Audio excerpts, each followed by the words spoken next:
Coronavirus en Italie, 4e décès et 11 villes en quarantaine, le nord du pays se prépare à vivre des jours d'angoisse.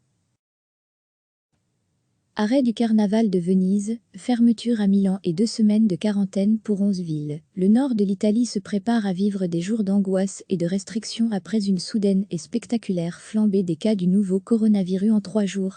La découverte de plusieurs foyers vendredi, jour où a été annoncé le premier décès d'un Italien et d'un Européen, puis la multiplication rapide des cas, passés de 6 à près de 150 dimanche, préoccupe les autorités et la population locale. Virus paralysie, titre le grand journal Repubblica. Tous les médias publient des recommandations sur la manière d'éviter la contagion ou d'expliquer l'épidémie aux enfants. L'Italie compte désormais 152 et un 4e décès est à déplorer, annonce ce lundi matin l'Arrêt. Ce 4e décès, un homme de 84 ans originaire, de qui a contracté le virus, alors qu'il était hospitalisé pour un autre motif, fait de l'Italie le pays le plus touché en Europe, depuis qu'a démarré l'épidémie de pneumonie virale en décembre en Chine. Les cas les plus nombreux ont été recensés en Lombardie, région de Milan, avec 112 contaminations et 22 en Vénétie, région de Venise. Degré coronavirus, les Belges qui séjournent en Italie sont invités à s'informer auprès des autorités. Le Premier ministre Giuseppe Conte, interrogé sur la chaîne publique Rai Uno, avait appelé à ne pas succomber à la panique et à suivre les consignes des autorités sanitaires. Il ne faut pas avoir peur du fait que le nombre de cas augmentera encore, a-t-il ajouté.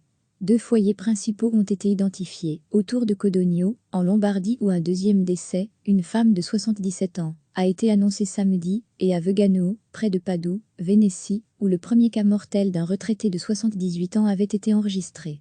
Un cordon sanitaire y sera établi par l'armée à partir de lundi.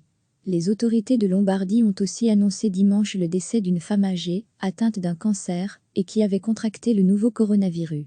Le gouvernement a adopté un décret-loi très strict qui met à l'isolement 11 villes, dont 10 dans le périmètre de Codogno. Ni l'entrée ni la sortie ne sera autorisée sauf dérogation particulière, a annoncé Giuseppe Conte. Dimanche, la Vénétie a aussi décrété l'interruption des festivités du célèbre carnaval, qui devait se terminer mardi, et des manifestations sportives, ainsi que la fermeture des écoles et musées. Mais bars et restaurants restent ouverts. En Lombardie, dans la métropole de Milan, capitale économique italienne, écoles, universités, mais aussi musées, cinémas et théâtres dont la prestigieuse Scala seront fermés. Tous les bars baisseront le rideau de 18 h à 6 h du matin. Mais les services publics restent ouverts. Même la Fashion Week milanaise a été perturbée. Le maestro Giorgio Armani, 85 ans, et la styliste Laura Biagiotti ont décidé de défiler dimanche porte close et de retransmettre leur présentation pour l'automne-hiver 2020 sur leur site web. Dans les 11 villes en quarantaine, tous les lieux publics, bars, restaurants, mairies, bibliothèques, écoles, sauf les pharmacies, ont fermé dès vendredi. Le principal foyer se trouve autour de Codogno, 15 000 habitants, dont beaucoup travaillent aux alentours ou à Milan, à 60 km de là. Les trains de la société privée Trenor ne s'arrêtent plus dans cette localité et 2 villes voisines. Des panneaux lumineux annoncent « Coronavirus », la population est invitée à rester chez elle, par mesure de précaution. Tout près à Casalpusterlango, une voiture de la police arrête tous les véhicules circulant sur la principale artère reliant les différentes bourgades. Nous allons rapidement installer un blocus total, a expliqué dimanche après-midi à la fin policier, en soulignant que les agents informent les gens que s'ils entrent, ils ne pourront plus sortir et inversement. Le gouvernement a prévu des sanctions allant jusqu'à 3 mois de réclusion pour les contrevenants. Mais la grande crainte des habitants est celle de manquer de vivres. Toute la journée, à Casalpusterlango, des files se sont formées devant le supermarché Lidl, l'un des seuls ouverts. Le patient 1 pour la Lombardie est un homme de 38 ans, Mattia, cadre de la multinationale anglo-néerlandaise Unilever, qui a un site important près de Codogno, à Casalpusterlango, où 120 des salariés sur 160 ont été testés. Sa contamination reste un mystère. Il est exclu qu'il ait été contaminé par l'un de ses amis revenus de Chine en janvier, car celui-ci, sur la base des tests effectués, n'a pas développé les anticorps, selon le ministère de la Santé. L'OMS reconnaît que la hausse rapide des cas enregistrés en Italie depuis 2 jours est inquiétante, selon un porte-parole. Ce qui nous inquiète aussi, c'est qu'on n'a pas pu identifier dans tous les cas des liens épidémiologiques clairs, comme des voyages en Chine ou des contacts avec un cas confirmé. L'autre zone de contamination est Vouegano, près de Padoue.